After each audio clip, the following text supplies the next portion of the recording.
You still got a long ways to go. I thought you said I'm being mean. I'm like, that's no, true I'm too. being mean. No, but it's like, when you learn, I do. That's it's great. like pushing a rock up a hill, trying to do stuff that doesn't fit. Test, test, You test. really got Progress, man. You said you're you're buying more. What? You're buying more now. Yeah. Just In based on fact, the that's gonna. success. In fact, well, based on the progress. So definitely. But no,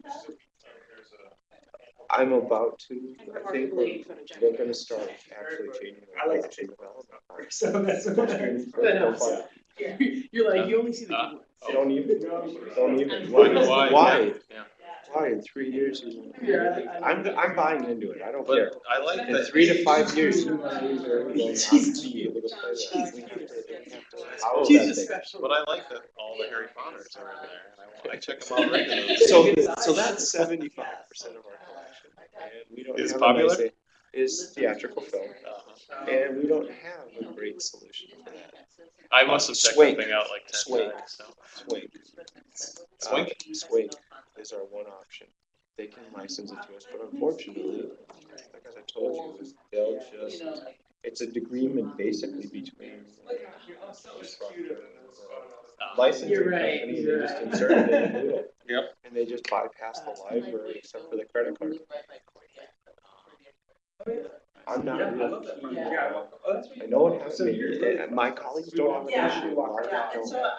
We wouldn't be the first library to go that route. But they can get you, but you so 200 titles will cost. It's kind of like Safari books, ebooks. You can get like 200 seat licenses or whatever. And you can't like get a institutional subscription on Netflix or So anything. if you haven't done it already, go It's to interesting. Just against various the, first. well, there's articles. Sign up for an account. But it's against We'll the be going through the contract. process of Yep. creating All a of them logo. are individual. So go to the first link and create an account. Scale it up.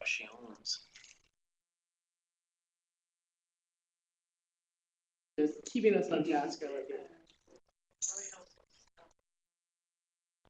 You already found that out.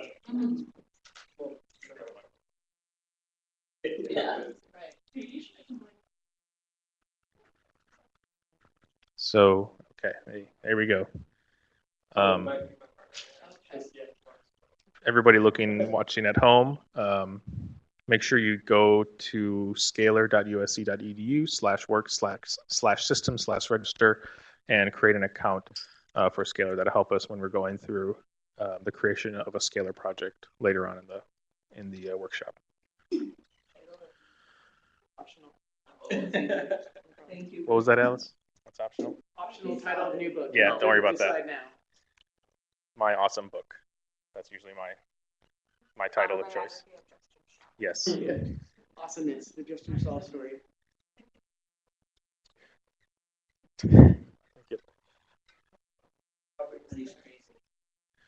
So while we wrangle the animals and get ready, I'll just introduce the workshop. I'm Justin Schell, digital humanities specialist working with DASH, Digital Arts, Sciences, and Humanities for the libraries.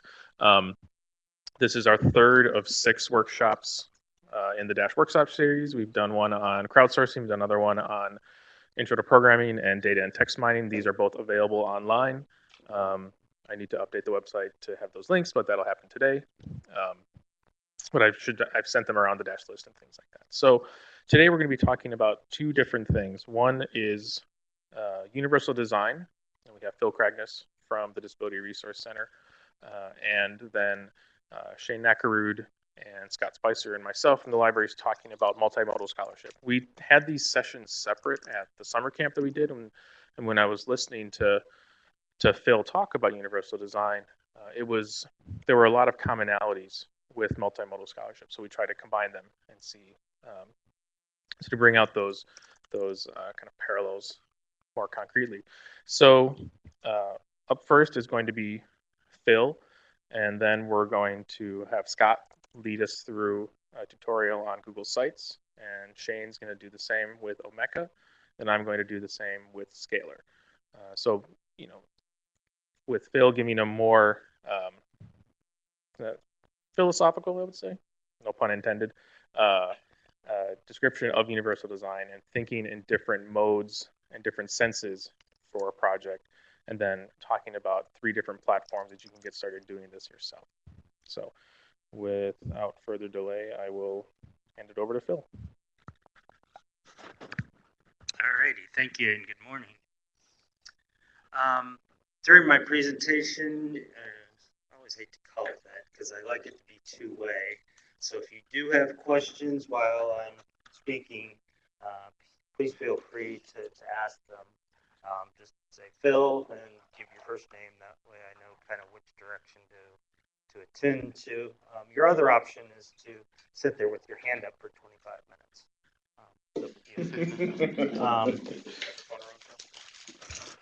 There we go. Yes. This helps when you don't put your hand over the mic. All right.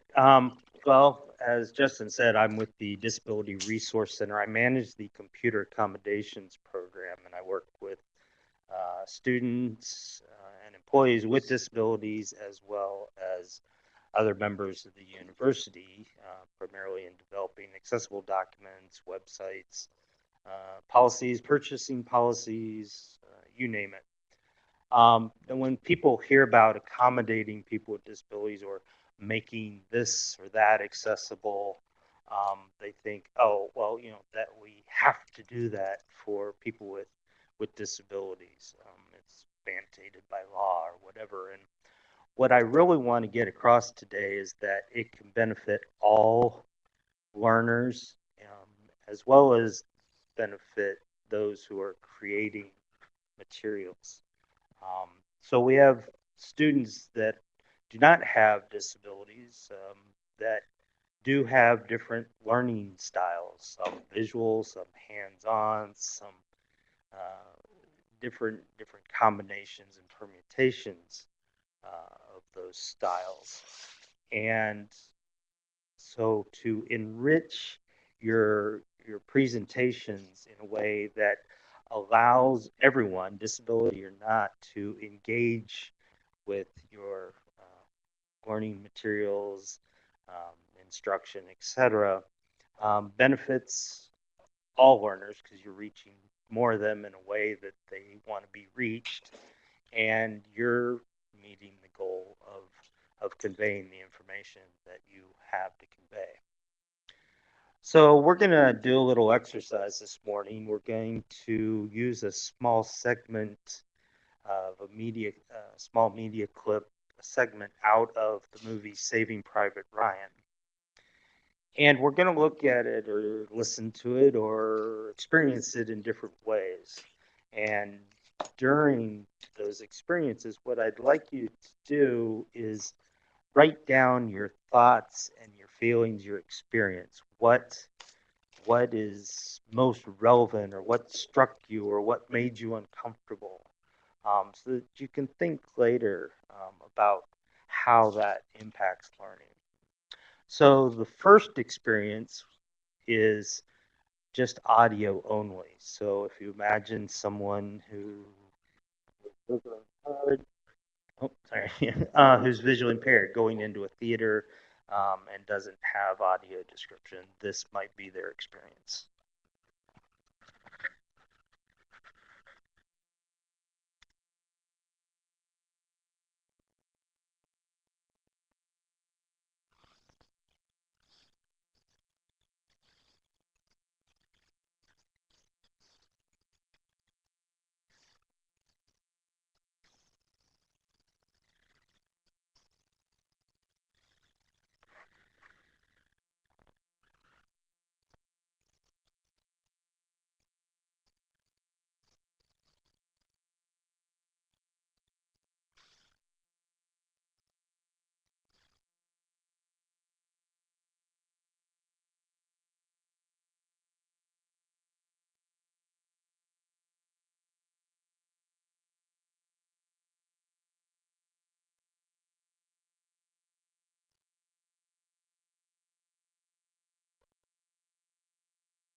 All right, so for someone who's a visual learner, that was a disaster of an experience.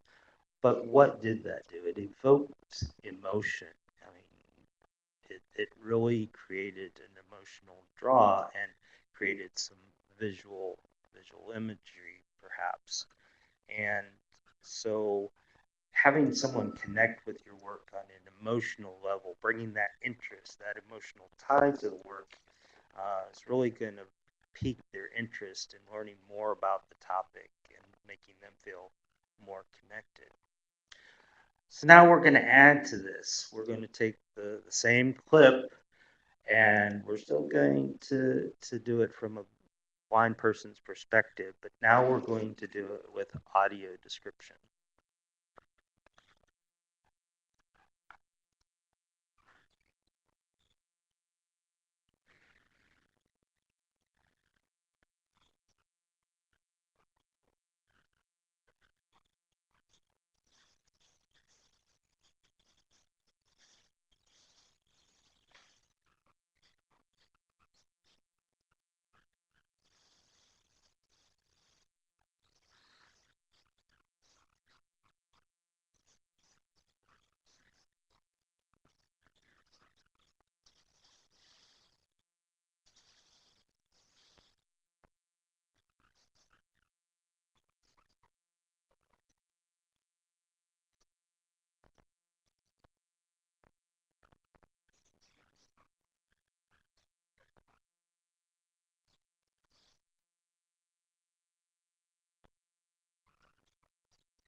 Okay, so your understanding of what's going on is certainly enhanced for someone who maybe is not a visual learner.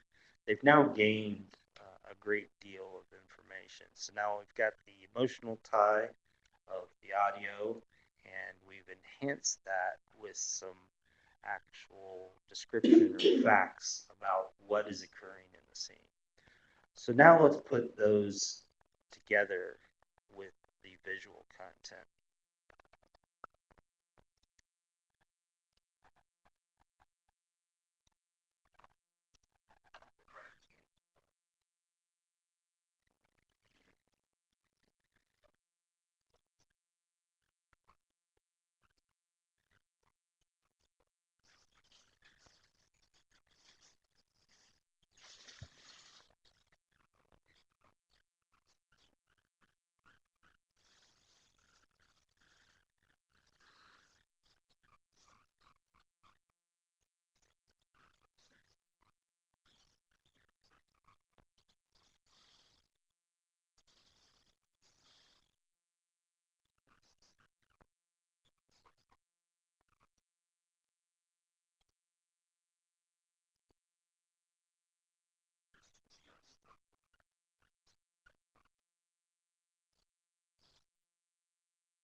Alrighty, so now we put the visual information together with the emotional tie created by the sound effects put together with enhanced understanding by the audio description.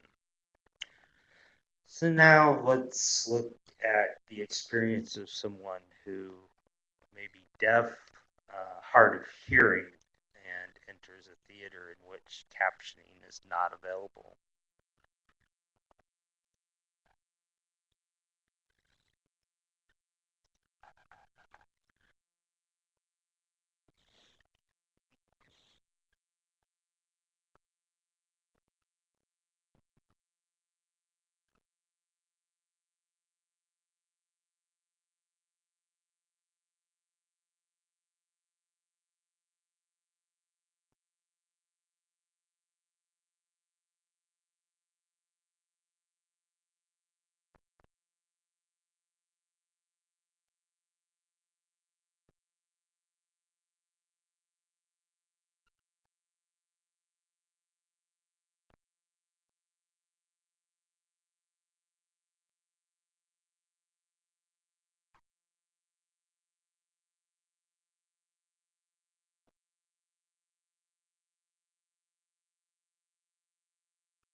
All right, so we've gained another information channel. With the audio description, we learned about what was happening in the scene. Now we're learning about what is being said and other information that may not be as salient just from the visual inspection. So now let's see, was that? Oh no, that was with. That was about caption. Was that okay? Sorry, I got ahead of myself. So now we're going to get that extra information channel.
All right, so I don't want to repeat myself, but the point is you've gained information that you may not have picked up on from hearing just the audio and the visual content of the movie. Now, there is such thing as taking it too far.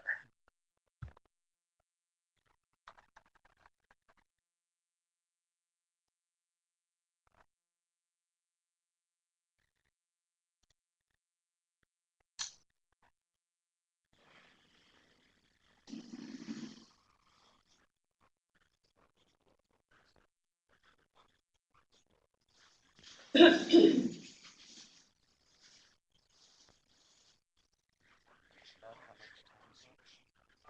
9:20, so there's 15, 20 minutes.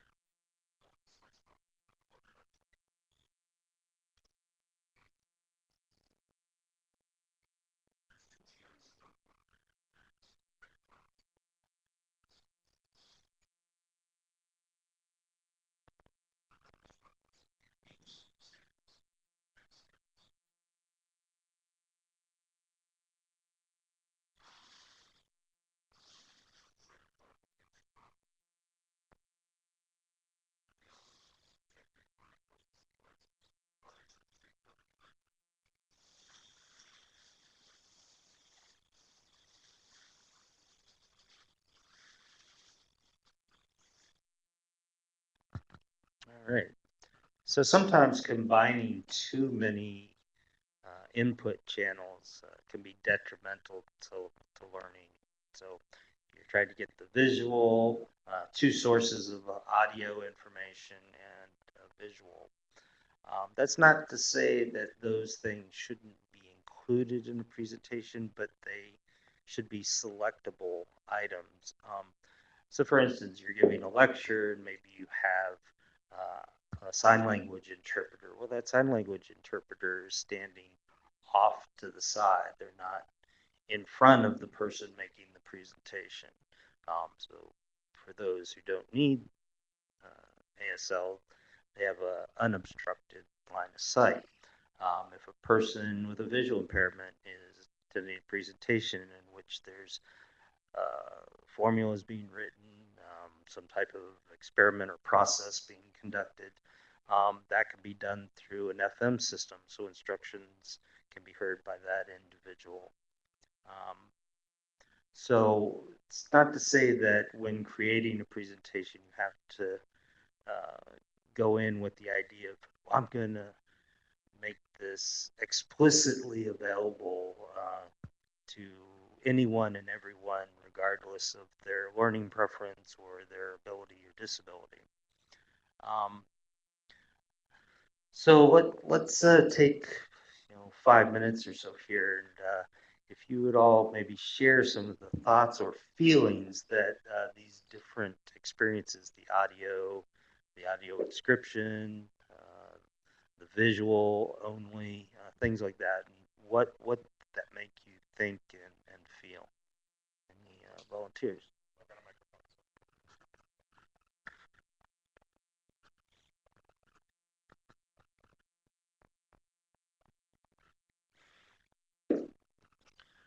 With the audio only, if I hadn't seen that movie before, I would have been completely clueless about what was going on.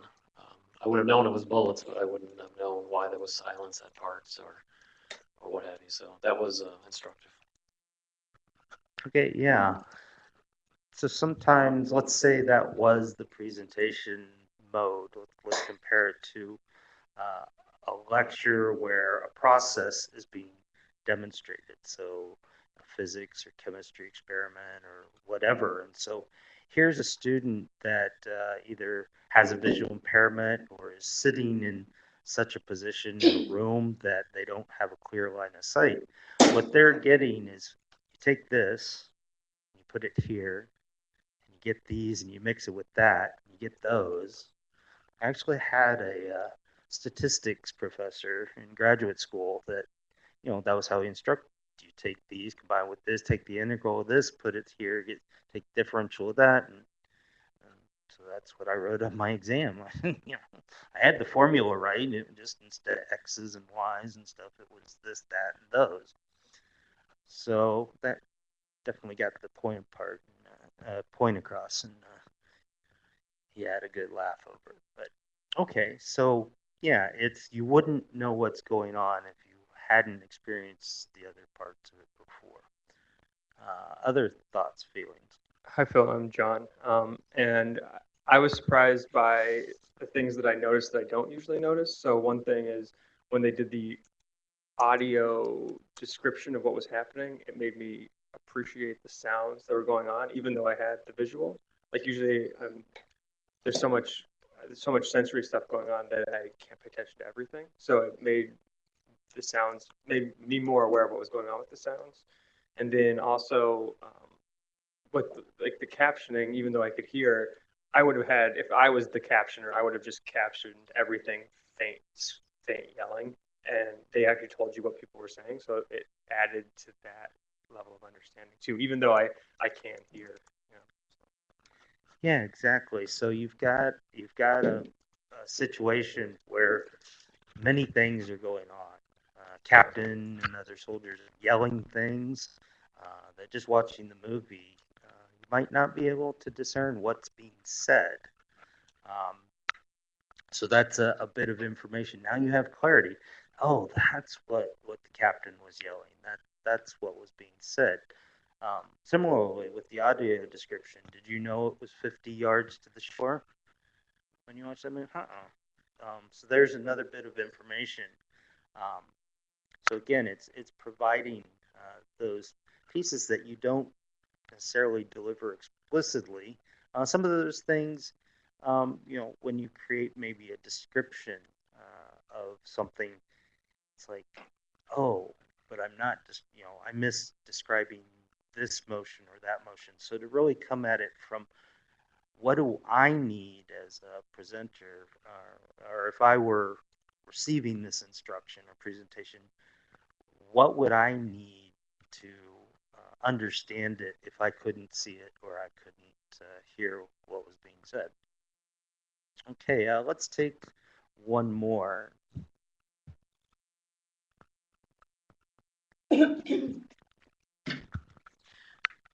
Hi, Phil. My name is Amy. And the thing that struck me, I've seen this movie lots of times. And one of them was fairly recently, so I was trying to hear and see it as if I hadn't seen it before, which totally failed. And and that did leave me wondering, so when Shane was saying, well, if I hadn't seen this before, apart from bullets, how would you know what was going on? I was like, oh, right. Similarly, if you know material well, it's trying to figure out like how you put yourself in that mindset of somebody who hasn't heard it before, to pick up those things that are important, like, saying the right things, or either saying the right things for the audio narration, or writing the correct things for the closed captioning. Those are really crucial to maintaining the sense of urgency and telling the story. And so it struck me that it would require a lot of help to get the right elements pulled out of it if you already know the material that you're trying to instruct people on. Yeah, it's difficult to decide what to attend to. But as instructors, you've probably done this many times when you've developed a lecture presentation for an undergraduate level class, particularly freshman or sophomore, versus a graduate level course. I mean, with graduate students, you can use certain terminology and rely on that prerequisite knowledge and build upon that. So understanding the environment in which you're delivering that information can be helpful.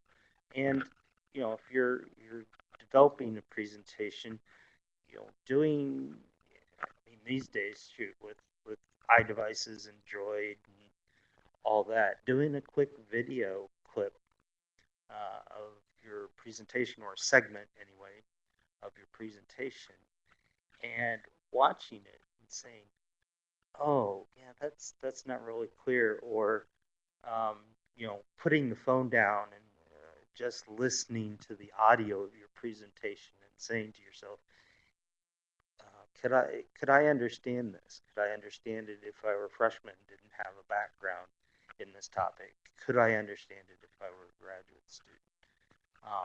So there are some pretty simple techniques where you can try to shake out some of those missing components without having to invest too much time and effort. And I wanted to add something, and coming from a filmmaking perspective, everything you're hearing has been created later. And so they're thinking along some similar lines, that they created all those sound effects, all of that atmospheric noise. I'd like to know how they created the sound of the bullets going through the water. I think they were running something on saran wrap of some kind to do that. But, so that even in this highly realistic film, that was all created afterwards.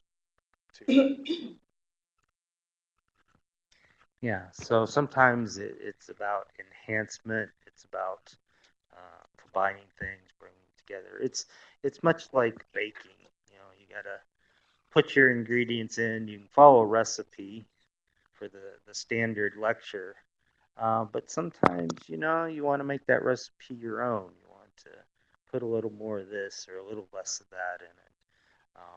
So I hope this has given you an experience that really makes you think, provokes some thought as you consider your presentations, your lectures, speaking engagements, etc., and how you might enhance learning, and in the process of enhancing learning for all, making sure that learning is inclusive of all.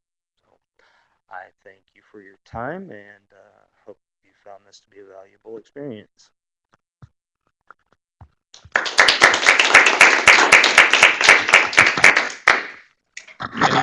Any questions for Phil?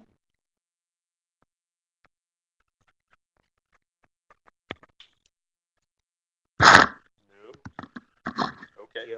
I will mention one thing, that this multimodal approach, in a sense, is really starting to invade our lives in so many ways. I mean, how many people have GPS systems in their car? And how many of those talk to you? Yep. So when you're driving, you don't want to be taking your eyes off the road at 70 miles an hour. You want to appear that your next the exit you want is coming up in such and such distance. So providing that information as a visual map on the screen may be great if you have someone riding in the car with you who wants to watch the screen. But if you're traveling alone, looking at a map, especially, I mean, even on an iPad, that may take more time than is safe to do. So, and manufacturers are realizing this. So they're starting to build different kinds of displays, different speech. I mean, Apple has been a real leader in this. I've got my iPhone here, and Friday, October 10th. 9:31 Friday, unlock button. and Passcode field, 0 value, passcode field, 0 values. 1. Scheduling folder, 7 apps. Okay, so if I want to know what folders I have or use an application, it speaks that information to me. Scheduling folder, 7 apps. Health folder, 8 apps. Social networking folder, 15 apps. Doc, mail, 200 emails. Okay, so if I go down to the dock and touch mail, I know I have 2 unread messages. And that's built into the iPhone, by the way. If any of you are using iPhones and you go to settings, general accessibility, you can turn on voiceover, which is kind of nice. You're riding down the freeway and you want to read an email message. You don't have to look down at the phone to read it. There's also Zoom built in the phone, and Android has some equivalent features. They have to be installed, not part of the operating system. But again, it's manufacturers are starting to realize that they need to put in the ability to adjust font size and font contrast and have audio output and those types of things. So, alrighty, any other questions, comments? Alrighty, well, thanks again. Cool. Thanks, Phil. There's a seat just over here to your left.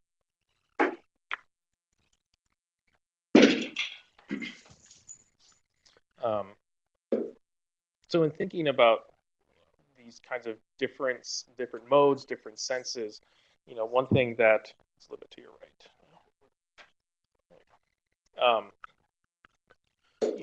Being able to look at different senses or think about different senses within a project, and where I got started with multimodal scholarship was, how can I add audio and video and other forms of media to this printed text? And I didn't want them to just be on a CD or a DVD that you had to go click track 1 and go play and then come back and read. I wanted to be integrated within it. And there are lots of ways to do that. And so you can have this different experience for someone who's reading something or watching something. It's not just an audio documentary. It's not just a video documentary. It's this multimodal thing. And so for the remainder of the workshop, we're going to talk about a few different platforms that people can use to get started with this. They're all some form of web pages, essentially, but there are different ways, different kinds of projects that you can do. And these are much easier to get started with if you don't have a lot of web design background, but also we're thinking of this in a way as scholarship, and there are different affordances that each has that will lend itself to if this is an academic paper or an assignment or things like that. So first up will be Scott Spicer talking about Google Sites. And actually, can you pull up your example of your website? Because I couldn't find an exemplar of your dissertation one. I was going to try and not show my dissertation during this, but okay. Sorry. Well, I don't have a final. My apologies. Leave it to me to spring something. Okay, there you go.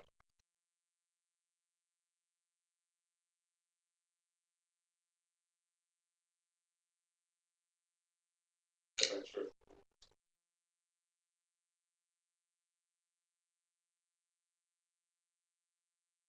All right. Hi. See if I can figure out the technology. Great. All right. Hi, everyone. I'm starting out today just kind of giving you a brief overview of kind of the lowest barrier. We're going to move up in terms of complexity and affordances, as Justin mentioned. Again, I'm Scott Spicer in the Media Outreach Librarian, if you're not familiar with myself. Before we're going to do an activity, and we basically give you a chance to play around with Google Sites. But before we do, I wanted to kind of show you a little bit of the potential of this. So the reason why we start out with Google Sites is because in order to move into in order to be able to communicate your work multimodally, it doesn't necessarily have to be very challenging. It can just be quick and dirty, and then as you'll see in the next hour or so, it can get more and more complex. So, for example, this is Justin's site.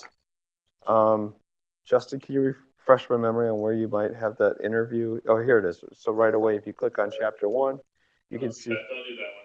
Okay, don't do that. Go to chapter 4. All right.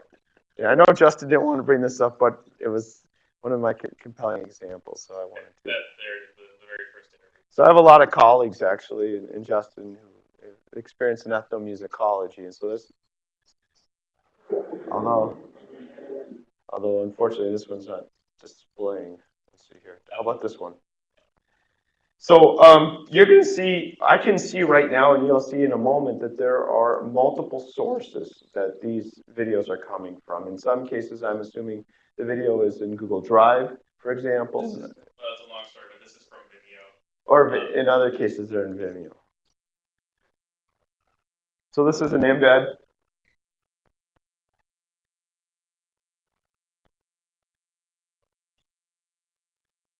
That's an embed from Vimeo. You guys are going to embed in a moment. You've got, it looks like, oh, this is Media Mill? That's all. Yes. But it's in like a video type form because you can't do a straight audio, is that correct? Yeah. And then we have image, you can see there's image embed. So you can see that there's a variety of different types of sources and different types of media that are represented here. And I don't know how much, and so if we go ahead and we log into our account, I guess this is Justin's account, so I'm going to go ahead and, I don't know, should I open up a? You can just quit out. Quit out, I'll open up. Unfortunately, they'll be the same. Oh, did I just? Just go back to Chrome. Let's see here, find her.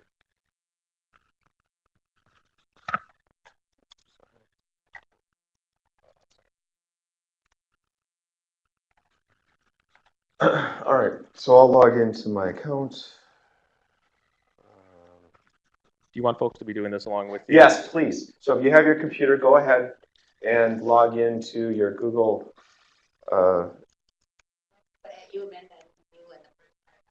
Thanks. Yeah, that's right. Great. All right, and yes, you have to do this again. Okay. Yes, I know. Great. Okay, got it. Yes, great. So I'm going to go ahead, and once you're logged in, or you just want to watch along, I'm going to go to Google Sites, and we're all going to create a new Google site. Just out of curiosity, how many of you have created a Google site before? So much of the room. So this won't really be all that new to you, although when I recently looked, it seemed to me, because I hadn't created one in a few years, that there are more options and better integration than there was the last time that I checked. And it is even easier than it was before. Okay, so I'm going to go ahead and create a new site. Now you'll notice that you have the option, you can do a blank template, or you can search the gallery, which will pull up a bunch of University of Minnesota sites. And that'll give you kind of some different looks. Or you can select a theme down below. So this is a lot like WordPress or kind of blog type making software as well. So I'll just go with Iceberg. For example, I'm going to give this a site name, Scott's awesome site. Oops. To Scott's awesome site 2, because I already have an awesome site, so now we have 2. And we'll just create one right away. And so we're ready to get going. And so we've already got a site made up. And if we want to edit, it's as simple as clicking on the edit button. And now you'll see here, I'll say welcome to, Scott's awesome site.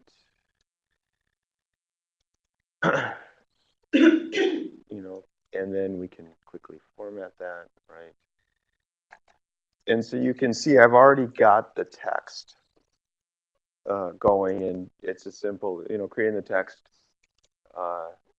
Formatting is as simple as typing. It's all WYSIWYG. What you see is what you get. And now we're ready to really start inserting some media. Now, if you don't have any image assets, so there's some. So as I'll show you, there's a few different ways that you can do this. One, if you have images on your local computer, is to upload. If you want some media assets to test this out, I do have a folder at z.umn.edu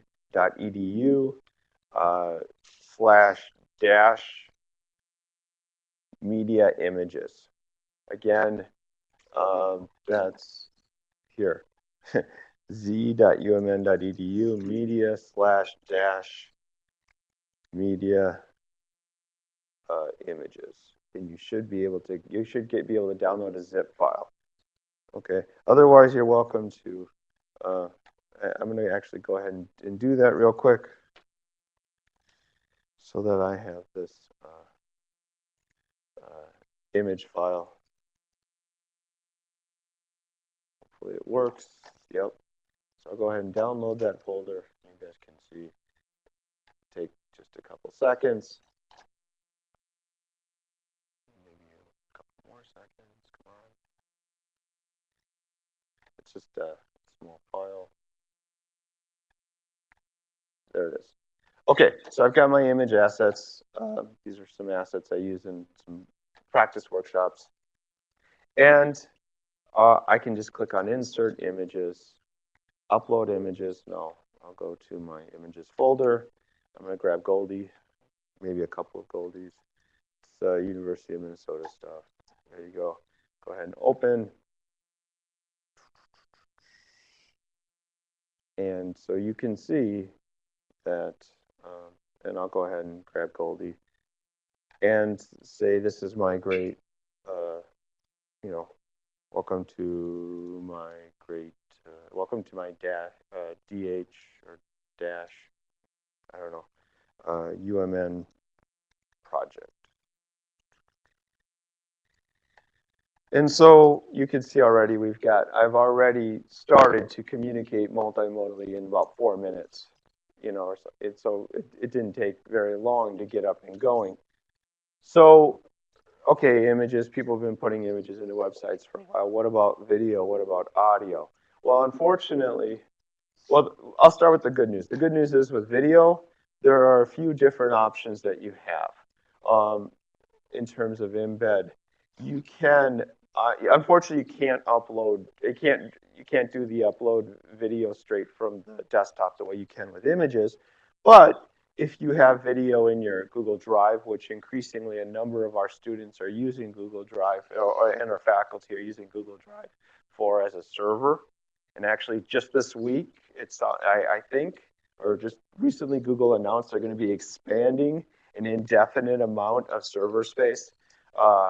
So this could have huge media asset management implications. We won't get into that right now, but just thinking down the line, if this is going to be one possible server option, it's okay to think of Google Drive potentially as a server, as a media server option. I'm not sure it's necessarily always the best, but it's one option to consider, and it's integrated into Google Sites.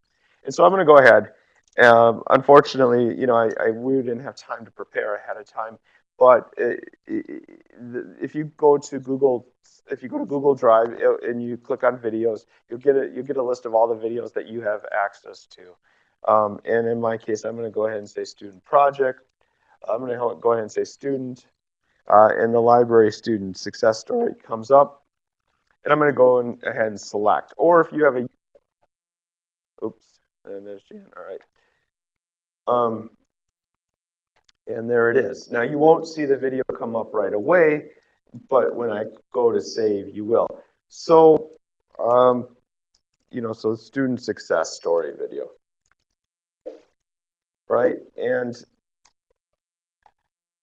if I click save, now the video will be available for me to play if I want to, and so you can play it back. If I want to go back and edit some more, maybe change the formatting, I can move this to different locations, as you see. You do need to use the formatting on the video button. All right, well, what if I want to grab a video from somewhere else to embed into my website? No problem. Go to YouTube, UMN, right? Maybe pull this video and grab this link here. Actually, copy. And so I'm going to go ahead and say insert. I'm going to go to YouTube. Post that. Unfortunately, there's not a search box, which would be really awesome. Google, if you happen to be watching this, get a search box there. Why do I have to go out? But here, why choose the U?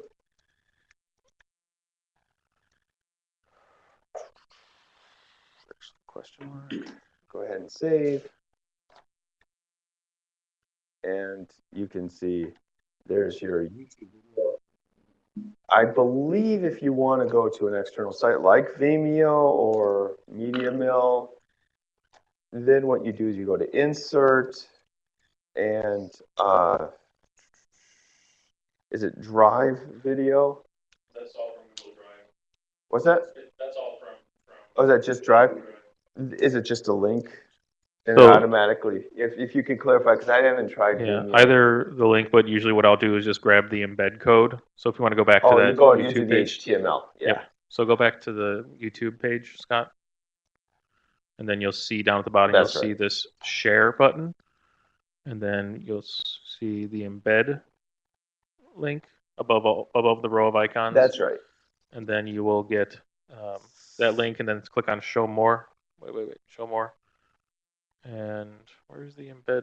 Oh, there It's it is. up on top. Okay, that it was there. But if you want to, you know, mess with the sizes, you can do all that here. I believe you can also do that in the Google site environment. And then what you want to do, so this is another great thing. So I showed you the sort of the easy ways to quickly get media in there. But if you want to have some more customizable capability, then you can click on the HTML link. And I'm not sure exactly where. This is kind of on the fly here, but I'm going to go ahead and just paste this somewhere and hopefully it'll work out. And I'll do an update. And yeah, it worked out just fine, right? So if I want a larger, so you saw back in YouTube, I changed the dimensions of the video size that I wanted. And that automatically changed the embed code then as a result. And so if we come over here to save, now you'll see that the video is available. And so you can see we were able to quickly be able to add images. You can add the video from, oh, that's cool. Yeah, I've seen the hat. You know. So you can add the video from within Google Drive. You can add the video straight from YouTube. You can add the video from using an HTML code.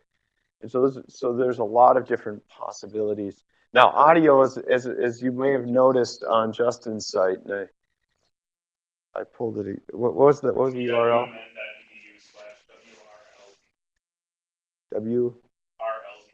WRLD. Okay, chapter 4. Now, I kind of skipped over it earlier, but you'll notice here that this is an audio clip, but it's got a play button on it. The reason for that is because Google Sites unfortunately doesn't have a direct audio asset capability that in an MP3 or WAV or OGG Vorbis or whatever codec format that you want to use for straight audio. And so consequently, you have to take your audio clip and make a video out of it. So you have to save it. You have to use it as, say, a soundtrack with a blank a placeholder, and then save it as like an MPEG-4 or save it as a .mov or WMV AVI, what have you. And then you can embed it as technically as a video. And that's the sort of workaround that you have to use. And maybe I think some of the other Scalar and some of the other ones, platforms that we're going to see a little bit later on, one of the advantages of those platforms is that some of them can take the video codec straight away. They don't have to find a workaround for them. Am I correct on that? No? Omeka's terrible with video. Omeka's terrible. With video, but what about audio? Well, I mean, you can embed it just like you do. Do you have to fake it out, though, as a video clip? Embed the audio? Yeah, or you would have to take it out of the video if you just wanted to embed the audio. Right, but will it take an audio clip straight away? You can upload it, yeah. Yeah. But you'd have to be able right. to. So, but Google site won't take an audio clip at all. You have to make it into a video in order for it to. Which can be, so the downside to that, and here's kind of what I'm getting at, is even when I first saw this, was like, where's the video? Why isn't it displaying on the screen? And so that can be kind of confusing to the viewer as you're thinking about this. So if you are going to create a multimodal site, then one of the big thing that you want to think about, well, there's two things that you want to think about. Number one, this is still a composition, so you do want to think about the layout of where your media objects are on the page. But number two, you do want to think about the usability. So again, with images, you want to, I mean, as Phil was describing in some ways, or as he discussed this in other contexts, you want to think about, the having those tags in there, but you also want to think about, well, if this looks like it's a video clip, but there's nothing visual displaying, then that could be very confusing for the user, right? And so that is so in this case, for example, you might want to put in parentheses, this is an audio clip, or you might want to have an actual image placeholder that says this is an audio clip, so that the user who's digesting this information, who's reading this information, as it were, doesn't get confused. Beyond that, so I showed you images, I showed you video, I showed you audio.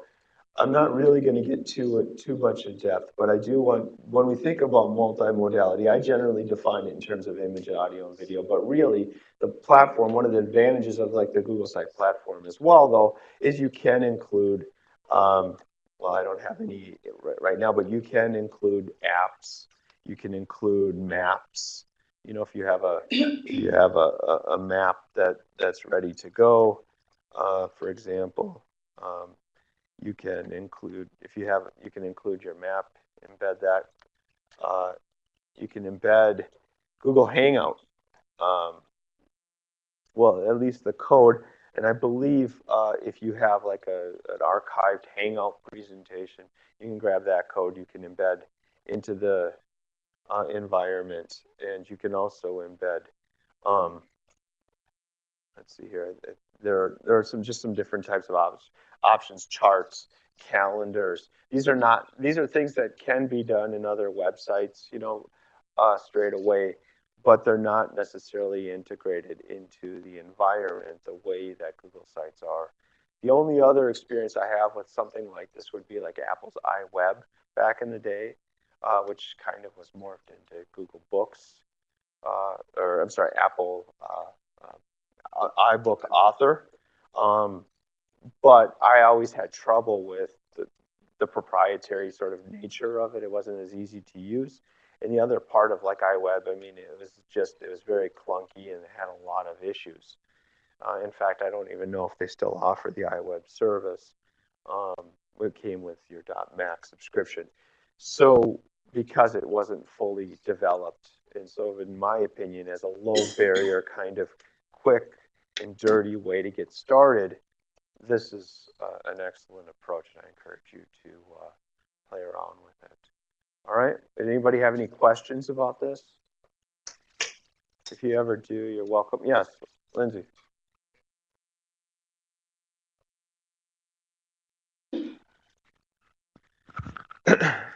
Okay, it's on, and this is Lindsay. Does Google Sites have built-in stuff for people with disabilities? So ways to do alt text, way to describe the videos that you're popping up, that kind of thing, so that if you are having this multimodal learning, you aren't discriminating against users that are maybe audio or visually impaired. As a matter of fact, it does. It's right here. As you do your upload, let's see here. Yeah, here it is. Let's see here. So that for screen readers, that should be that alt text should be there. In terms of video, If you put it in the viewer mode, like hit save, then it'll pop up. oh, thanks.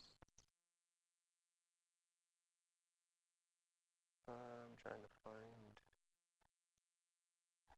I think actually, if you, yeah, it should show if I scale over. I'm not sure exactly. Doesn't appear to pop up, but it should be. It should work with screen readers. And this is Chrome. I'm not sure. I haven't tested on Firefox, but yes. Now, in terms of I mean, YouTube, any kind of accessibility functionality that they have should be there as well, and certainly embedded within the player is things like closed captioning. If that it has been added to the YouTube video or Vimeo or what have you. So I don't know. Phil probably may know more. There's probably more that could be done, but at a base level, it can be made to be used accessibly. There's some things that are built into it, like you said, with the alt text and things like that. But then there's some things you'll have to do with either on the HTML side to make it a little more accessible, especially if you have specific audiences in mind. So, for instance, with your videos, captioning them and having them, either through the YouTube player or making another video, or just having them burned in to the video, having the subtitles burned in. It's the term for having them directly on the video file rather than on top of the video file. Right, and I don't know how compliant they are with the standards, for example. But and I don't know, Shane, maybe you can shed some light. I don't know.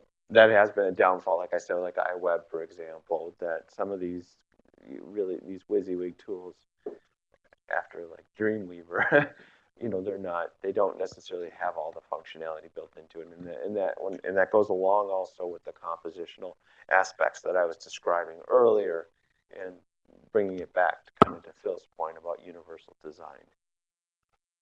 Are there any other questions? Yes.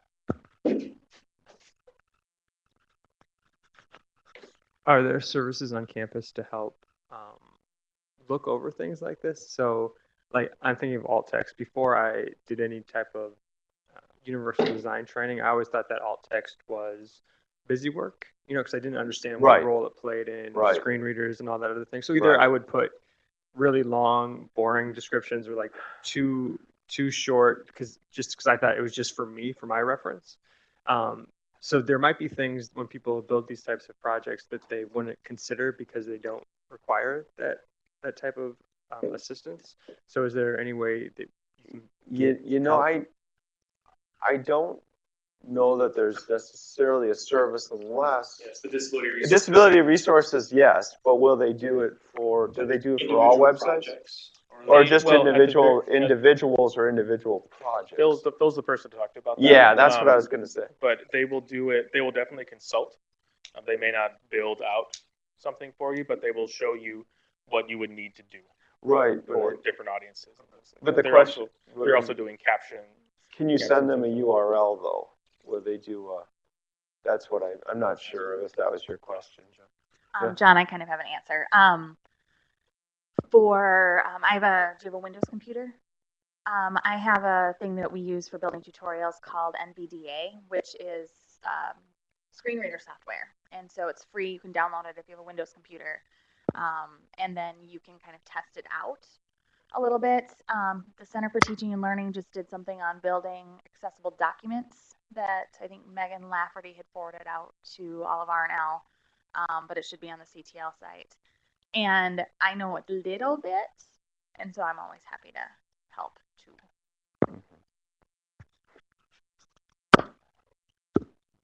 What I learned, I went to an open house at DRC a few weeks ago, and I was really amazed that they are one of the largest, if not the largest, center of its kind in the country. Here, they have over 100, at least 60 full-time employees for a variety of different services. Yeah. And they're always looking for projects like this, the Disability Resource Center. So that they're a great resource on campus. We have to move on. All right, thank you. But thanks, Scott. So now we're going to talk about Omeka. Shane Acker is going to take over for that.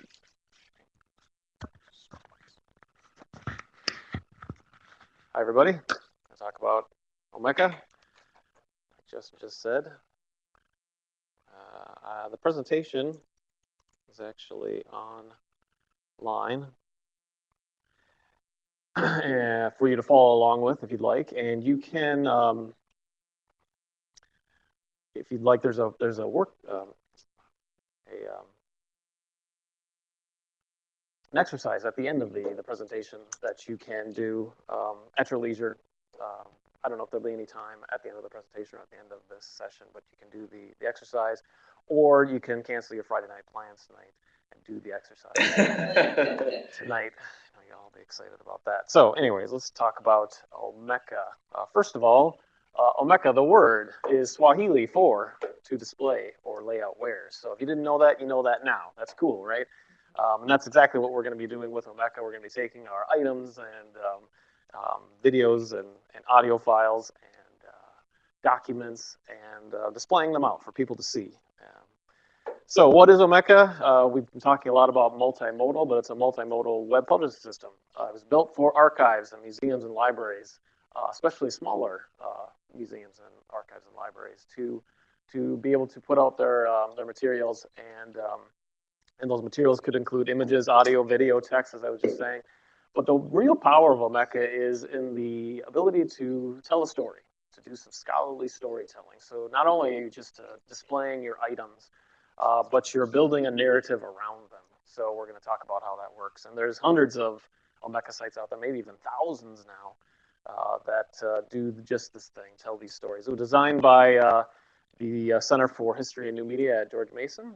They are also the designers of Zotero and Press Forward and Anthologize and Scripto, a lot of digital humanities type software packages. So my claim to fame with Omeka, and I think it's why I'm here, is the Memorial Stadium project from a few years ago. I had the bright idea when TCF Bank Stadium opened. I said, hey, how about we take a lot of our archives at the University of Minnesota archives and about Memorial Stadium and create an exhibit about them.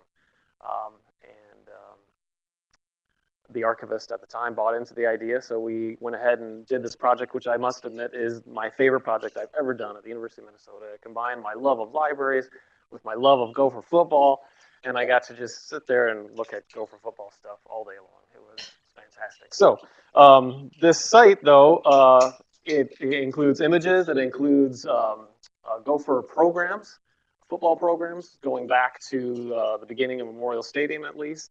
It also includes video of Gopher games of the past, including this famous game right here, which was against number 1 Iowa versus number 2 University of Minnesota. Minnesota won. Anyways, it also, though, we wanted to tell a story beyond football, though, about how the Gopher Stadium was used for other things, such as up right there, golf practice in the winter. It was also obviously used by the marching band heavily, but maybe more importantly, it was used by Ansel Keys for his starvation studies in World War II, and that's how he developed the Army rations, the MREs, and that kind of thing. So, anyways, this site tells those stories. Fantastic. There's also more library archive sites out there at gallery.lib at UMNEDU if you're interested in seeing what other archive exhibits are out there.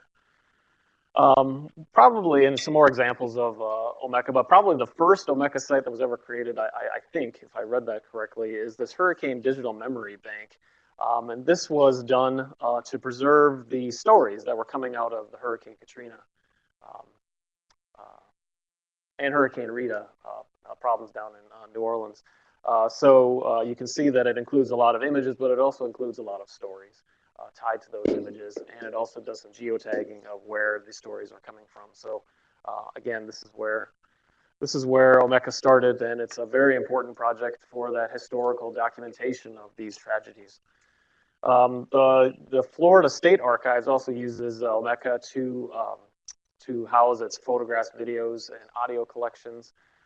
And it creates exhibits around those collections. But what's interesting about this is that I think there's around 20 to 30,000 items within this collection. So if you think your collection's too big for Omeka, it's not. Omeka can handle a lot. So, and it's international in scope. Here's a collection or a site out of Trinity Library in Dublin, the Gothic Past. It's the Visual Archive of Gothic Architecture. So a lot of, again, international sites are using it. Closer to home, though, this is a site, an example of an Omeka site done by students. This was done by students in an Asian art and architecture course. And they used the site omeka.net, which is what we're going to be using for our exercise, to create a simple Omeka site and then upload items to it. So you can get started very quickly with Omeka, and I hope we can demonstrate that further on. Finally, this is an example of another library using Omeka, but they're using it to be a catalog for their book collection. So just another wild example of the different ways that you can use this software.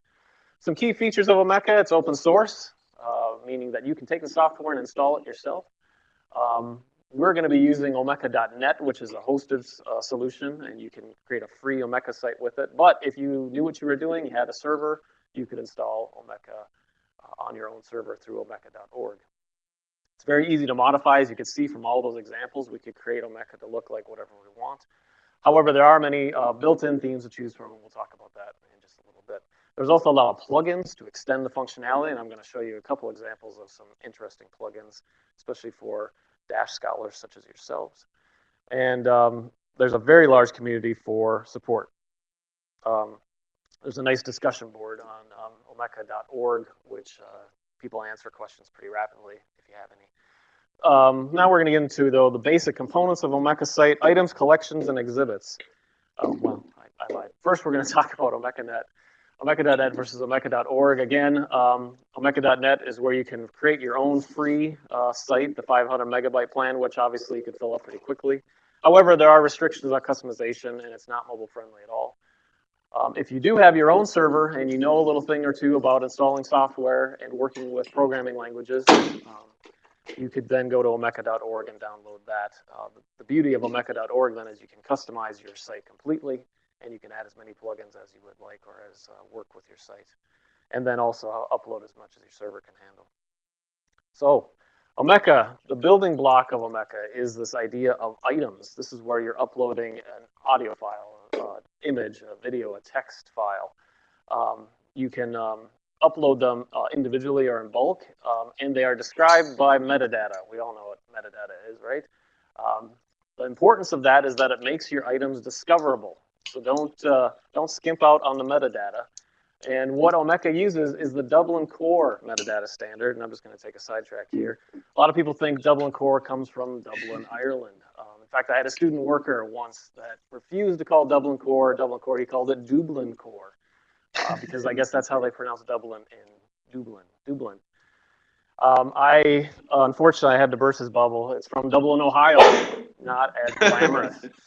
Dublin, Ohio, the home of Wendy's International, also the home of OCLC, the Online Computer Library Center, which is a big cataloging and metadata organization for libraries. They are the maintainers of WorldCat. You probably have used WorldCat before. Anyways, they maintain Dublin Core, and that's where the name comes from. Again, the goal of your Omeka site is to make your content discoverable. So it's important to describe it, to make it searchable and discoverable. There's 15 simple descriptions for your content in the Dublin Core metadata standard.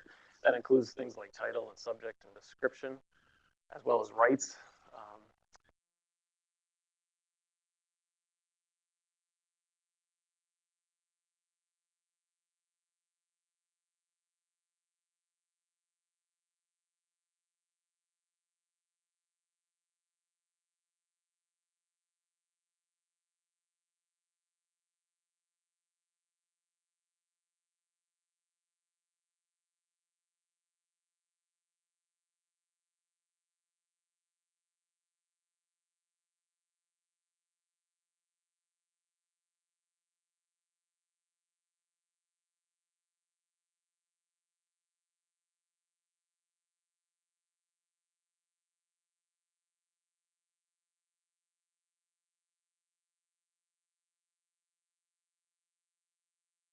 The audio.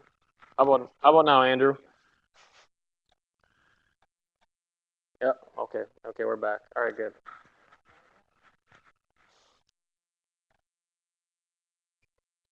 Yep. Oh, wait. No, sorry.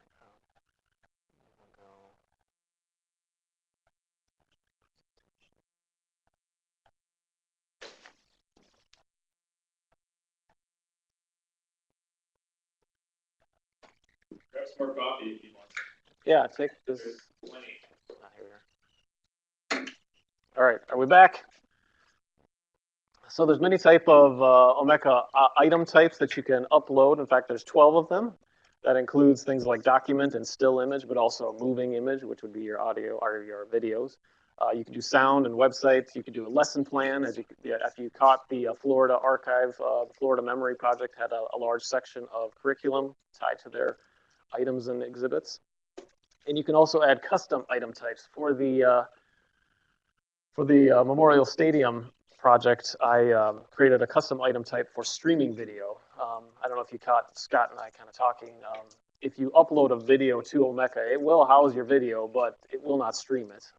People will have to download that video to watch it. So a lot of people, what they'll do is they'll upload a video to something like YouTube or MediaMill first, and then embed the code inside of Omeka to display that and use Omeka to house the metadata.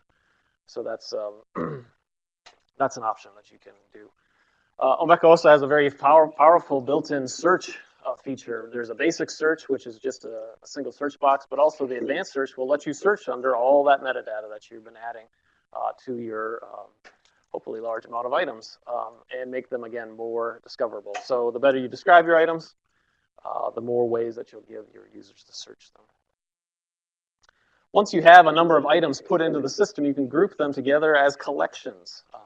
This is the start of how you can begin to tell a story around your items. A collection is like a folder or a box inside of an archive. And you could mirror your collections in your archive museum if you're from an archive museum in your Omeka site. So first we have items, and then we group them as collections. Next, then, we can group everything together, or not everything, but the things from multiple collections or multiple items as exhibits. Exhibits are curated groups of items from your collections. And what they do is they allow you to create a narrative story around the items that you've been putting in. So you almost don't find any Omeka sites without exhibits in them because you want to be able to tell that story around the items that you're uploading. Again, exhibits help interpret your items for the public that are viewing your collections. So another way of looking at it is you have a couple of collections in your Omeka site, and you can create an exhibit around those multiple collections. There's also a number of themes in Omeka. Again, there's 16 total themes if you are downloading the Omeka software and installing it yourself. On omeka.net, there's only 4 that you can choose from, but they're pretty decent. They'll get the job done for you, especially if you just want to create a simple free site. I should say, though, that omeka.net is changing tomorrow. They are upgrading their software tomorrow. So you do have to do it tonight if you want to follow my instructions. Make sure you do the exercise. Anyways, tomorrow, and I don't know how many themes there'll be. There might be more.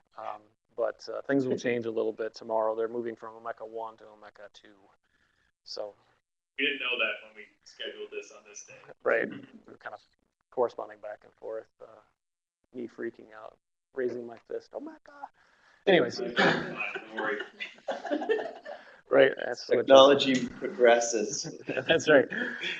There's also 4 types of users you can add with Omeka. Obviously, the super user that can do anything, the administrator that can do anything but really add users and add plugins, the contributor who can create exhibits and add items but can't publish them, and then the researcher, and this is kind of an interesting one, they can see all the items, including the private items that maybe you haven't made public in your public display yet. So that could be useful if you have some items that you'd like to remain hidden for whatever reason.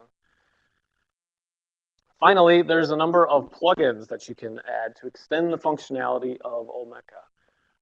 Omeka.net gives you 10 plugins, and in the exercise, you're going to install 2 of them, the Exhibit Builder and the Docs Viewer, because those are very important. But there's many, many more. I don't know the exact number, but a lot. We're going to take a look at a couple of them, though, that might be useful for you guys to think about. One is the Neatline plugin. This is a plugin for creating interactive map-based exhibits. What it does is you can put on a timeline, you can put on map overlays, so you could like have a Google or an open map, and then put images on top of that, or descriptive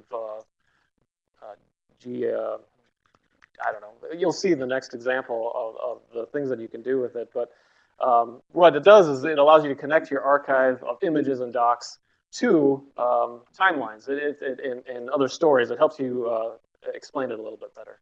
So this is an example of a Neatline site, the perspectives on the Haram, the Al-Haram Mosque in Mecca. And you can see a lot of the things that I was just talking about. On the bottom, you can see that there's a timeline that they have included that you can weave through to see the changes in the Al-Haram Mosque. You can then on the right also see different people that had some kind of description or they've written about their visit to the Al-Haram Mosque, including Malcolm X. And if you click on each of those, the mosque image from Google Maps there will change to show you what was being built or what was in existence during that particular time period on the timeline.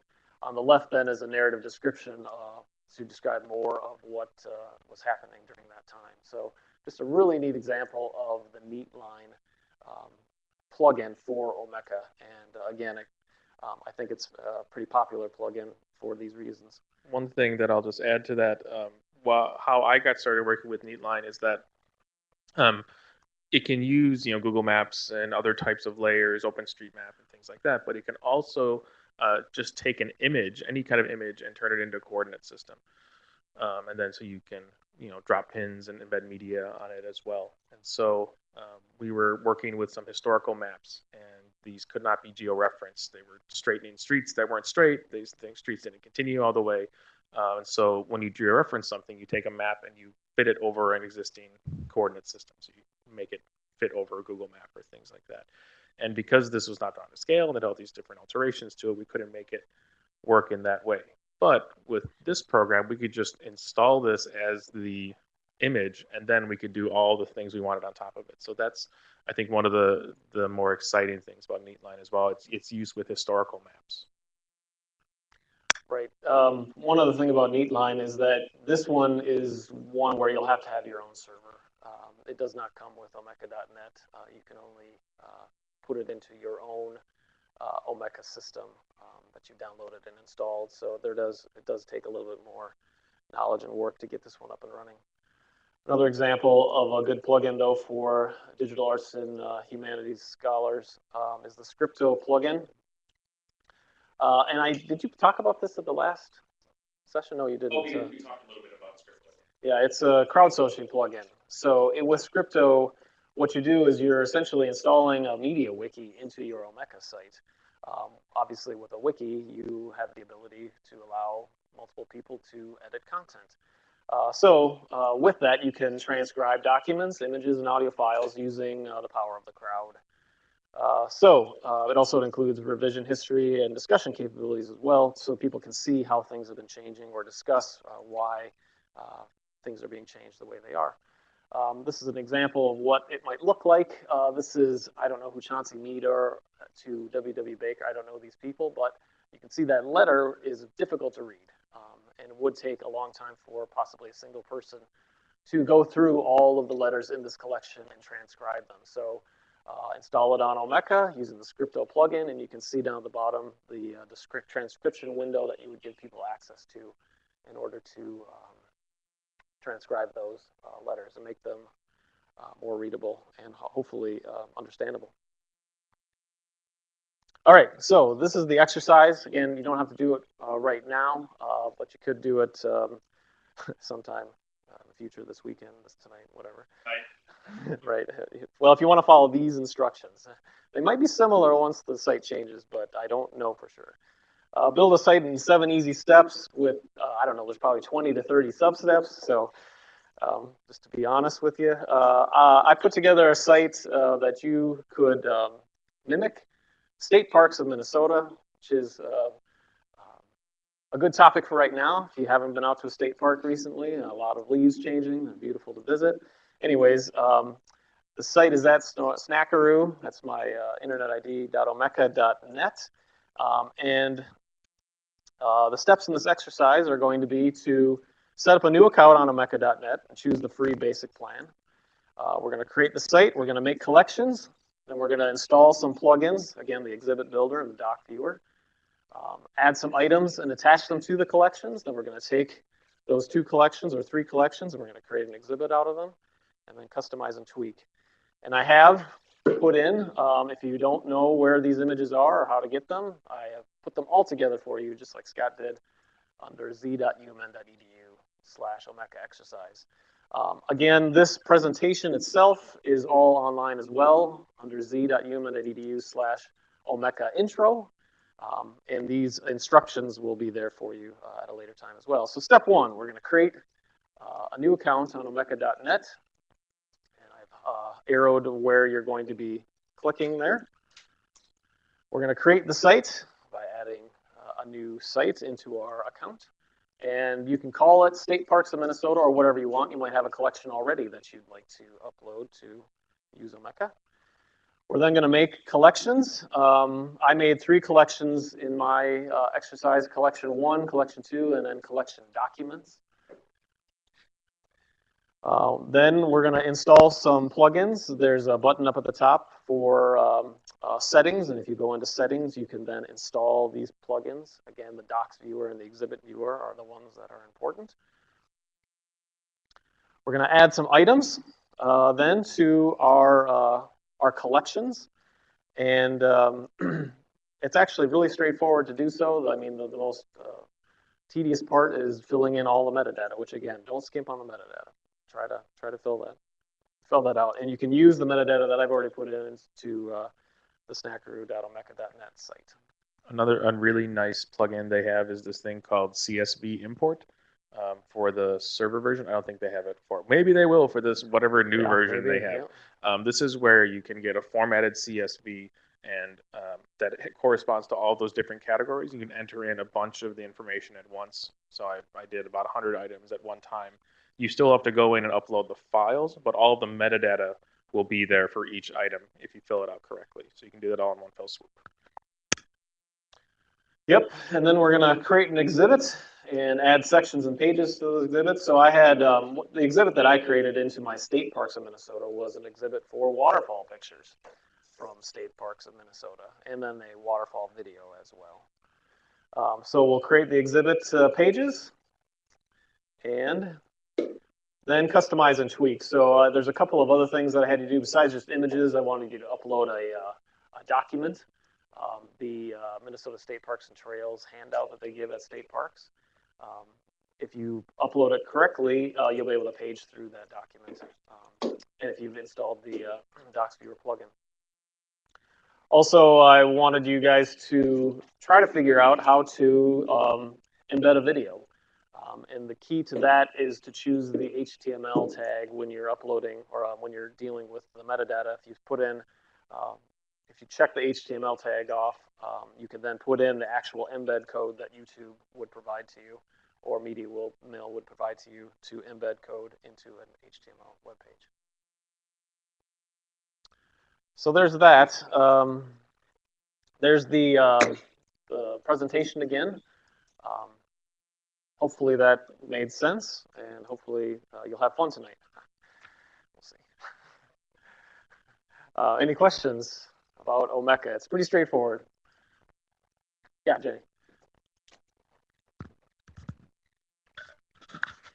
So using Scripta looks really interesting. I'm wondering, can you embed that or use that plugin within omeka.net? Is that part of a paid feature? Or Oh, yeah, very good question. It's not a part of omeka.net, unfortunately. That would be another one where you'd have to have an install that you've done yourself, unfortunately. Yep. But yes, very cool, very useful.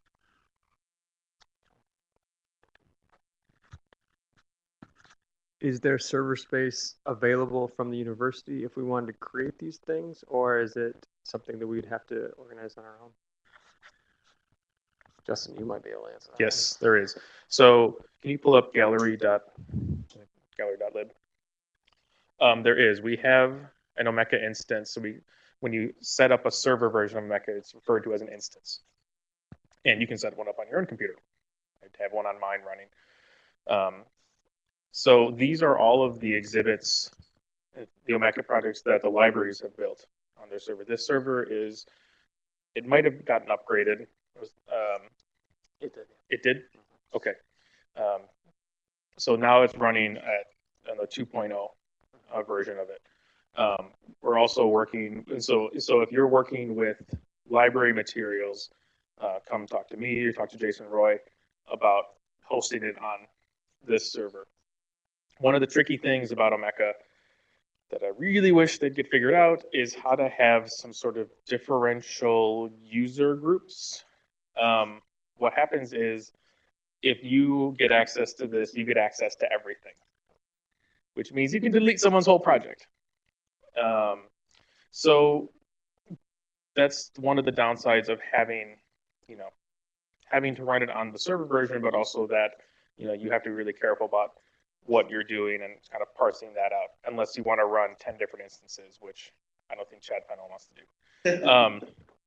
We're also working with CLA OIT to develop things. So if you have a class that is working on this and they want to host it on there, they have access to that instance as well.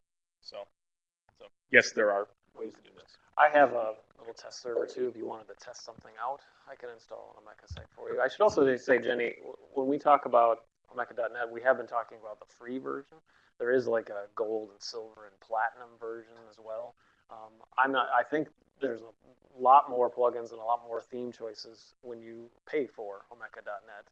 And, Though to be fair, like with the They have a list of which ones.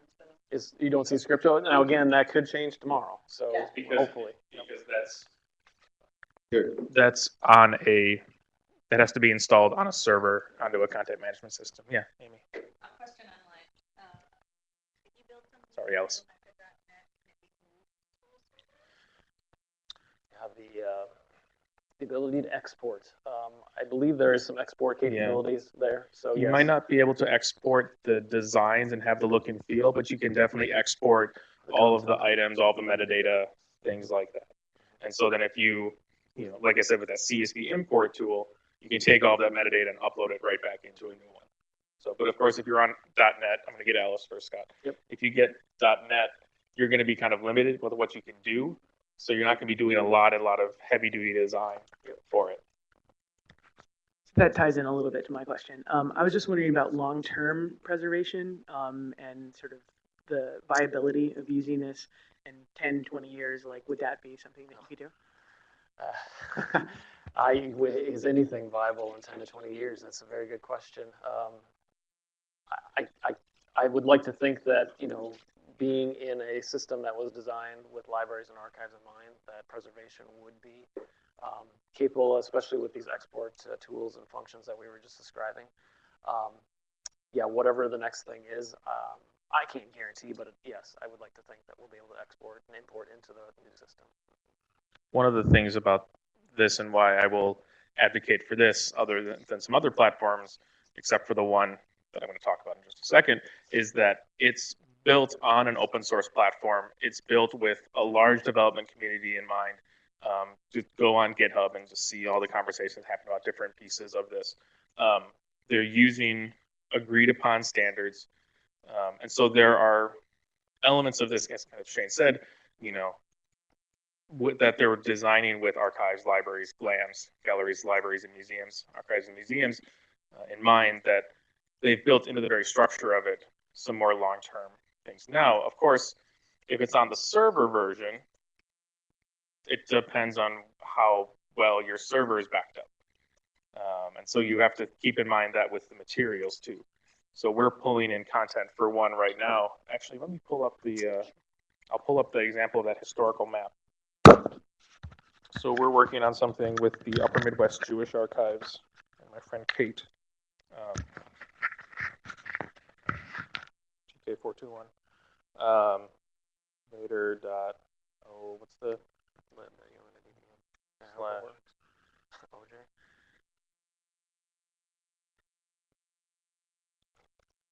We crashed Vader during one of these, so.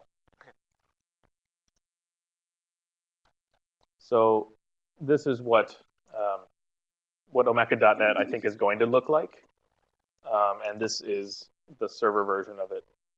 And so we have this Upper Midwest Jewish Archives map, and so if you can zoom in, you see these, you know, all these streets don't quite run like that, but we're pulling content from the Minnesota Digital Library and Minnesota Reflections to embed on top of this. So we have some images, we have, you know, links to oral histories, things like that. But I know that these are coming from UMedia, the library's media display system, and those are, we're working with permanent URLs that are not changing. Those will go forward. So it's thinking about the long-term persistent, not just of the platform, but of all the materials there as well. Scott, what were you? This is the test server I was talking about. Okay. If you wanted to test something out. I was just going to mention that, you know, it does cost money as well to develop the custom apps and the programming and the hosting and all of that as well. So in terms of thinking about, it's important to think about the ROI, I guess, between the different options. Yep, that's right. Other questions? Cool. Thanks, everyone. Thanks, Shane.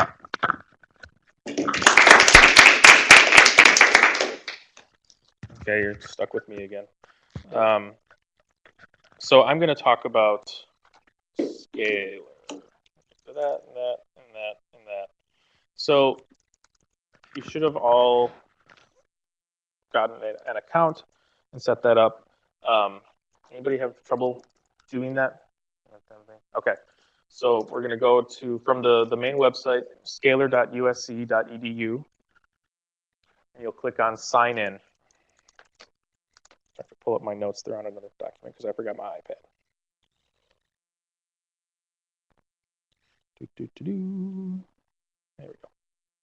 So we're going to sign in, and you'll enter in your email and password.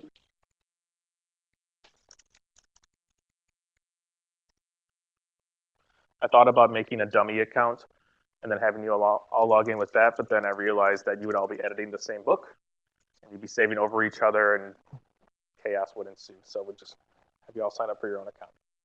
So Scalar, everybody here, everybody at this page where you don't see this because you don't have all the books that I've run, but you see the featured books and your books on the side. Cool. Scalar was developed at USC, the Alliance for Networking and Visual Culture, by Tara McPherson, who's a really important figure in this developing field of multimodal scholarship. Just like Omeka, it's free, it's open source. I differentiate the two around the idea of a narrative. With Omeka, you can create stories, you can create a narrative experience, but for Omeka, I see that as you have a large amount of a large amount of material, and you want people to kind of explore their own way through this. Whereas in Scalar, you are creating a specific narrative path for people to go through it. So it's more like a conventional publication or an essay or things like that. But it has the ability to integrate a whole lot of different media in some really clever ways and in some different a ways, again, to get at what we mean by this being scholarly. Because again, of these, there are plenty of web platforms out there that you can work with. But there are some specific ways, with one question being that, these will be persistently around for a while. There are 3 levels in Scalar. This is another reason I like this platform a lot. You can do something straight out of the box. We'll talk about that in a second. You can pick one of their basic templates, just make something, go online. You have to do any customization, anything like that. You have a second level where you can customize either on a page level with some custom CSS. Actually, today's the birthday of CSS, Cascading Style Sheets. Happy birthday, CSS. And JavaScript. So you can do that on a page level or on the level of the entire book. And finally, you can just build on their API, their application program interface. So you can take their backend, which we'll see in a second, and do a whole custom design built on that. So depending on your level of comfort and customization experience, you can work with this. So we've logged in, we see these books. So let's go to Dashboard, go over to My Account, and we're going to go down here, and we're going to create a new book. So Dash Workshop book.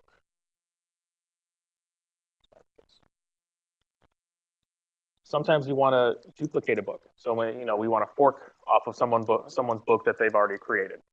We really like their template, or we really like something like that. We've contacted them and said, hey, is this cool?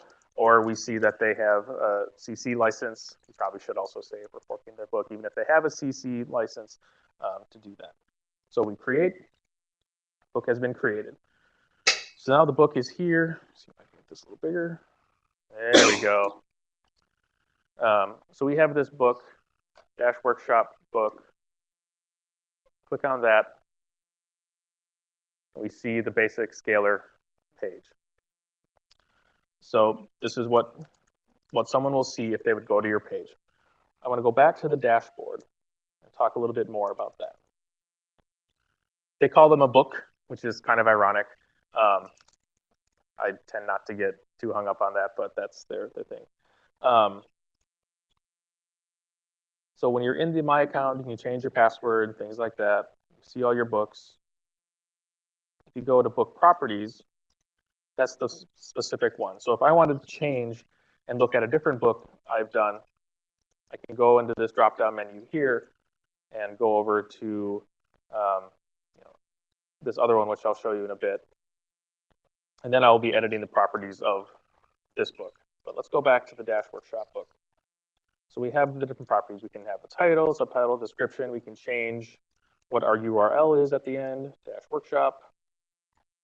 We have our themes here. We have 7 of them. I think Gloss. I like Gloss or like Fathom? Shell. Like Gloss. So if we change this theme, we go down, we go to save.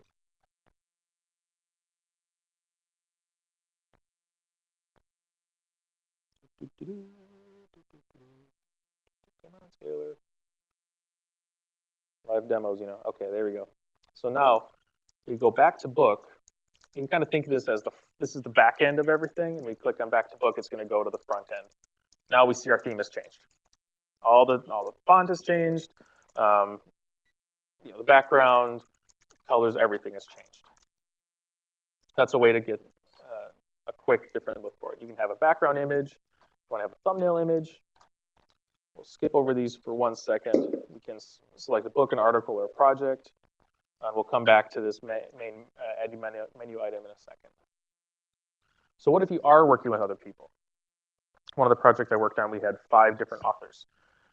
So if I am going to add a user, let's see if Sunshine actually set up an account. Oh.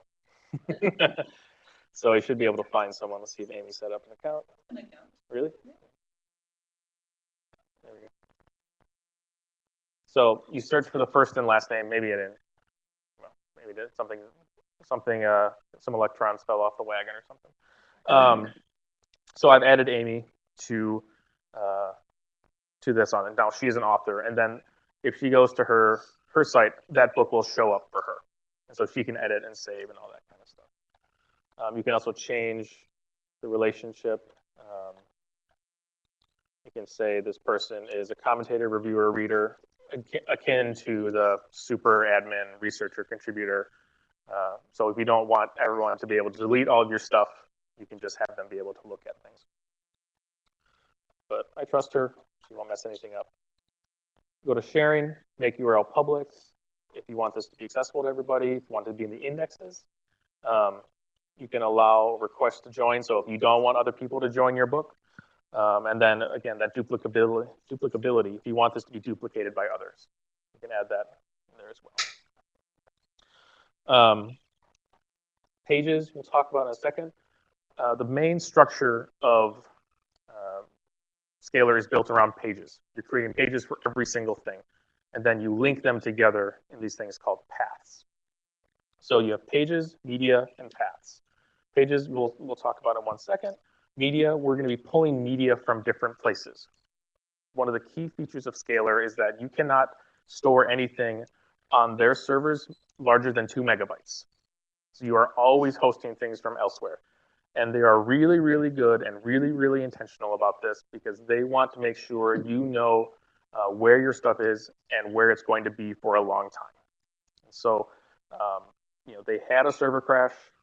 It was in January, I think, January or February, and the folks who had uploaded media to their servers lost some of it. And everyone who hadn't done that didn't lose anything. It was a really catastrophic kind of perfect storm server failure of both regular server and backups and things like that. But this is one of the reasons they do that. But it's also, so they can do more things. They're not worried about charging people for server space or, trying to say, oh, you can only upload this much stuff or things like that. So we'll get to this also in a second, more in depth and more. So the paths I mentioned, these are the ways that you can have a narrative for people through the content that you create on this site. And these paths don't have to just be A to B to C to D to E. You can have intersecting paths. Something could live on multiple paths. It could be a kind of choose your own adventure where you say, here's A, and that could go to B or it could go to C, and that could go to D or E or it could go back to A, things like that. I just talked to someone about this program yesterday, and she's working on a project about Tibetan migrants in India. And she said, wouldn't it be cool to explore and have a kind of try to reflect the movement of their migration journeys in the experience of reading itself, and being able to do it in this way. You can also have tags on different images and pages, so you can see, just like in any web platform, this is about hip hop, this is about music, this is about football, etc. So you can organize around that way. You can annotate certain pages, and there's also a comments platform built in. They default to moderated comments. One of the projects I did could have some contentious comments, but we made sure that it's all moderated rather than just people having a free-for-all like on the Star Trib. So adding content. We're going to go back. You click on Back to Book, and you go back to the front side of this. Whenever you want to add a page, you just click on New. And say, here is a page. Look at this awesome page. You have all your style up here, headings. We'll get to these buttons in a second. You can have links and things like that. But for now, we'll do this. So these views are for if you have a piece of media with it, which we don't yet. So we're going to leave those to the side. We don't have any other pages yet, so we can't make a path. You can have a comment, you can have an annotation, a tag, things like that. Here's where you can do some custom things. So you can do a custom color, custom background image for this page, and then custom CSS and custom JavaScript. You can have some background audio too on that page. So anytime someone goes to this page, this is what's going to show up. Or you can just not do any of this at all and just feel totally fine with it as it is. So we click Save. Here's a page. Let's go back to that front page. just because we added it from this page doesn't mean that this page we're looking at is what we edited.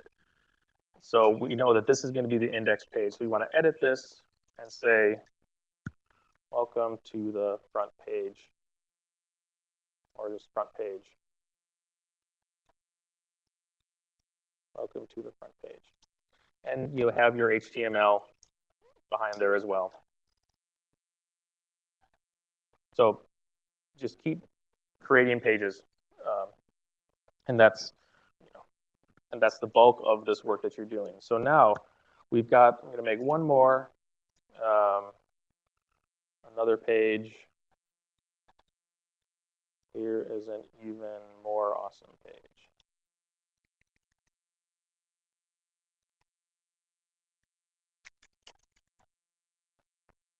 Save that. So we've got a few pages now.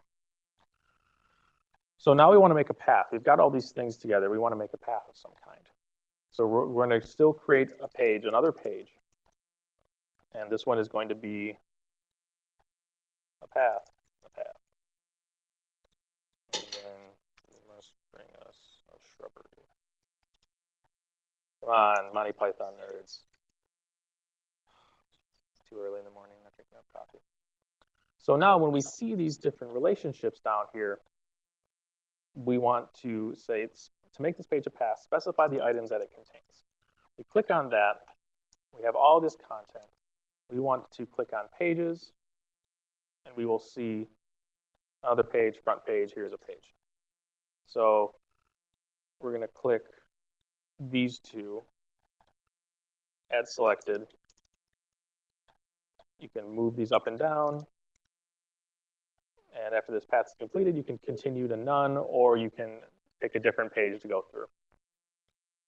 Now, when we save this, when we go to that site, it comes up with this. So you begin this path. It goes to that page. You can go to the next page, things like that. So we created our own path. Now we want to have some media. So let's have something on here. We're going to go back to the dashboard and click on the Media tab. What's really nice about them is that they have built in these import pages for all of these different archives, websites, things like that, like the Metropolitan Museum of Art. Let's find something. Van Gogh. So we pull up something to find this. We click on it here and import selected. Review the metadata. Continue. A file has been imported. And again, this is not imported in the sense of this is on the server there. It is creating a permanent link to it at the Metropolitan Museum of Art servers. So now, we go back to the dashboard. My one criticism of Scalar is that there is a lot of back and forth between the front page and the back page. It's something you get used to. So now if we go to media, we have this one. You can edit it, you can save the title, et cetera, et cetera. Go back to book. So let's go to edit on this front page. We'll just put it right on the front page. And you see these buttons over here, these blue buttons. So this first one is add reference to a scalar media file. So this is something where you can have media tied to a specific piece of text. So it's going to follow that as you scroll up and down. Or you can just have it sit on the page itself. So let's try it, the second one, which is just independent of any piece of text. So we're looking for media. We found our Dr. Seuss. Don't speak French. And we see it kind of like Google Sites. We just see the gray box indicating that something's there, but it's not showing up in the full thing. So single column, we have these different views, and this is for media. So single column, text emphasis, media emphasis, split emphasis. So if you want the media to be more prominently displayed on the page, you will put it on media emphasis, text emphasis. Or if you want them to be equal, split emphasis. And you could have media per paragraph, or above the paragraph, or below the paragraph. And so again, it's setting, some web designers say, oh, well, I don't have as much control, but if you're just getting started with this, this is a nice way to it kind of does a lot of the heavy lifting for you. So let's do media per paragraph above. Click save. And just click OK when it says that. And now we have it here. We get our details, media, description, any annotations, all the metadata, the permalink will go back to this page. And so again, you have all of this things built into it, especially when you're uploading it from an already existing server from their platforms. Now, you can also just upload anything from a URL. A project I started working on, we started in Omeka. We thought we were going to build Omeka, and then it became really clear that we should be doing this in Scalar. But we knew we needed a permanent host for a lot of the images, and we couldn't put them on the Scalar itself, so we actually used the links generated from Omeka in the Scalar site, which we can use as well.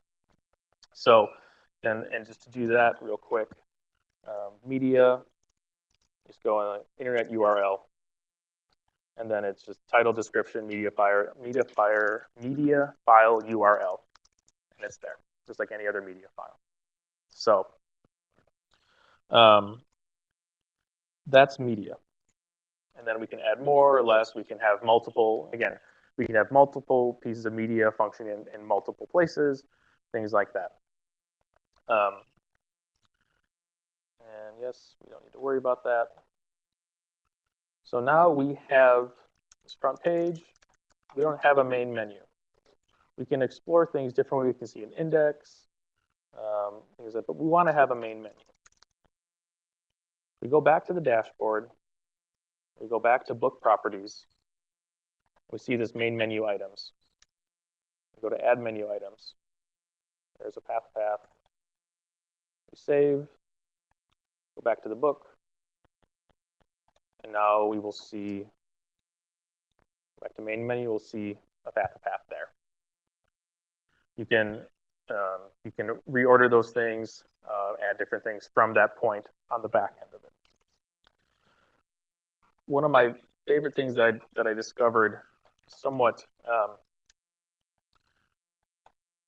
randomly in those little boxes of triangles and things like that, I switched to a different book. And the Sports Snelling Guantanamo project that I worked on. There was this project was about comparing the site of Fort Snelling during the 1860 U.S.-Dakota War to Guantanamo in current wars, and that this group was arguing that Fort Snelling served the same purpose during that war as Guantanamo serves today. And so they were talking about different histories and how history was written and how history continues to be written about Fort Snelling. And so there are these panels up at Fort Snelling where they talk about the specific war. And they wanted to comment on them. They wanted to say, we beg to differ about this certain point you say. And so there's this really nice feature, this green text. So they mentioned treaties. And so they said, well, what is a treaty? What happens if it's broken? This space, they could comment on this. And the way to do this is by go back to the other book, not test book, workshop book. We're our usual thing, just create a page.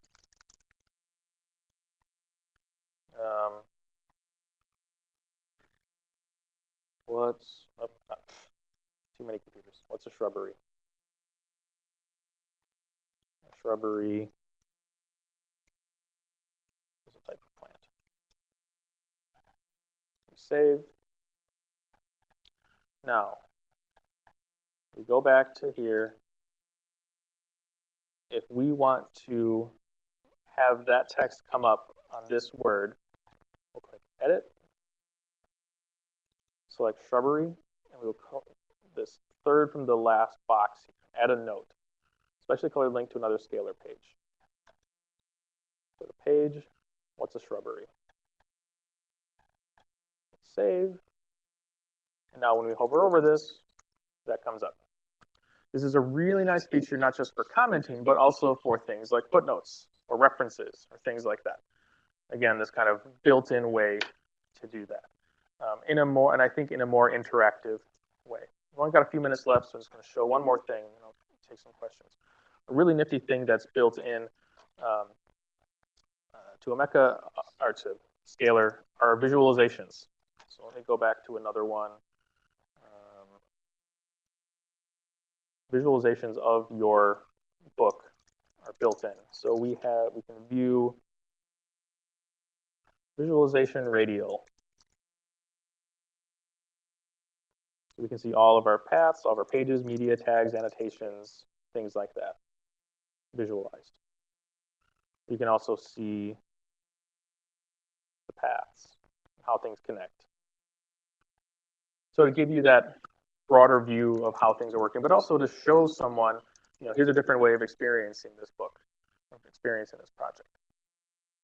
So those are a few things about Scalar. Any quick questions?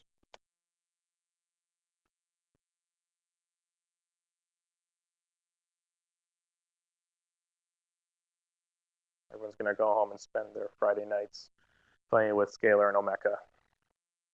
See, I want to have, yeah, go ahead. How do you decide which? Yeah. Some work better for other things. Or? It depends on how. Oh, sorry. Thank you. The question was, how do you decide which tool you use for a project? As I said before, if this is more of an archival project and you're going to show a collection of materials, I would use Omeka for that.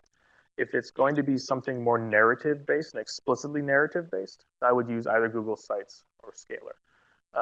If you have more web design experience, I would go with Scalar over Google Sites because you have a little bit more functionality. Google Sites, I think, is a little easier to get into.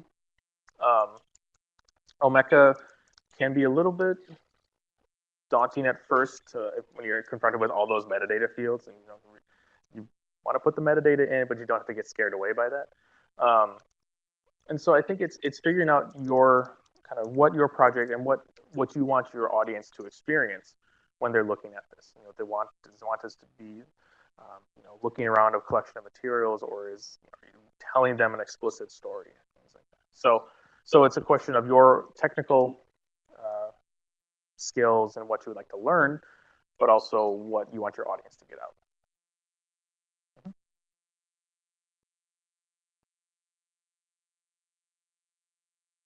Any other questions? Okay. Well, we're just about at time. Next week is mapping and data visualization, and that's right here in this room, same bat time, same bat channel. Lucas Winzenberg from uSpatial is going to come do that, and Stephen Braun for mapping, and Stephen Braun is going to talk about data visualization. Thanks for coming. Thanks to everybody for watching online, and we'll see you next week.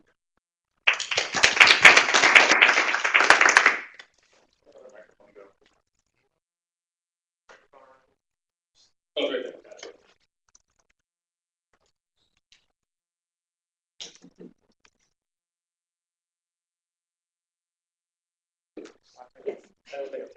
Yes.